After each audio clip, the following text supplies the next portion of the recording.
ঠিক করে দাও। হ্যাঁ সব ঠিক করে দেবো। আচ্ছা আসো, ফাঁকা ফুঁকা কোনো জায়গা থাকবে না। তোমাদের এই যে এইখানটায় কভারিং কম আছে, দেখো এই জায়গাটা ঠিক করো, এই যে এইখানটায় কভারিং কম আছে। সব জায়গায়তে একই সমস্যা করছে কেন? চার দাও তো, তোমার হ্যান্ডেলটা এনে চার দাও।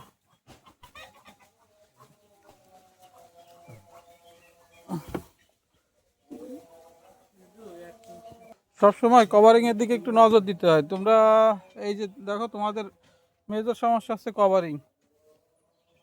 এই দেখো, এই যে এইটাই কভারিং নাই, এই দেখো এই যে এইখানে কভারিং আছে, দেখো তো কভারিং আছে কিনা, কাঠের সাথে মিশে রয়েছে, দেখছো?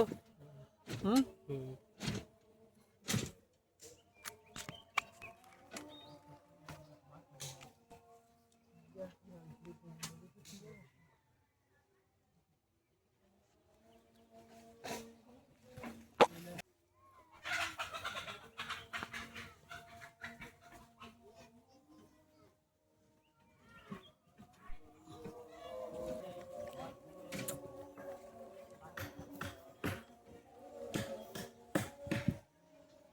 ঠিক আছে। এই যে ময়লা আছে না, এই যে পাতা পাতা পড়ছে, এই পাতাগুলো পরিষ্কার করে দেবে না? পানি মারিয়ে হ্যাঁ,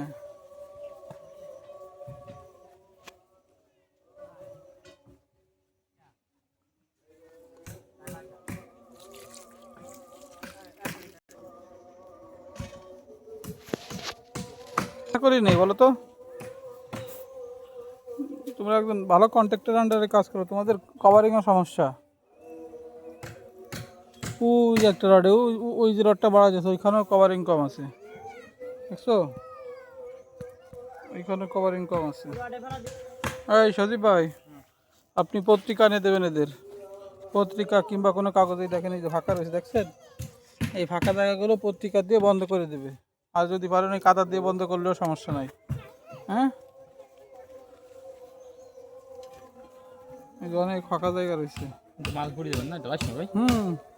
এই কংক্রিটের যে পানিটা তো এখান দিয়ে বেরোয় যাবে। আপনার শরীর থেকে যদি রক্ত বেরোয় যায়, আপনি থাকবেন বলেন?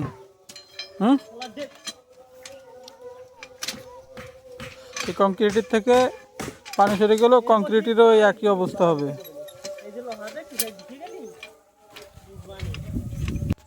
এই বিমটাকে চার দাও, চার দিয়ে সিনটার মতো নিয়ে এসো। দেখছো তোমাদের বিমটা কিন্তু সিনটারে নাই, মাছ বরাবর না, আছে বাঁকা আছে এই বিমটা। এটা আমরা কিন্তু কেবল তলের ব্লক বাতাইছি, ব্লক বাতাই দিয়ে আচ্ছা আচ্ছা, ঠিক আছে, তোমরা ওইভাবে কাজ করো।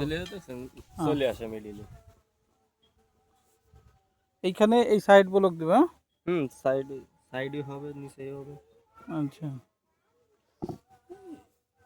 এই কাঠটা করার দিয়ে এইখান দিয়ে একটু কাটিয়ে দিয়ে তো, জায়গাটা করার দিয়ে কাটিয়ে দিও।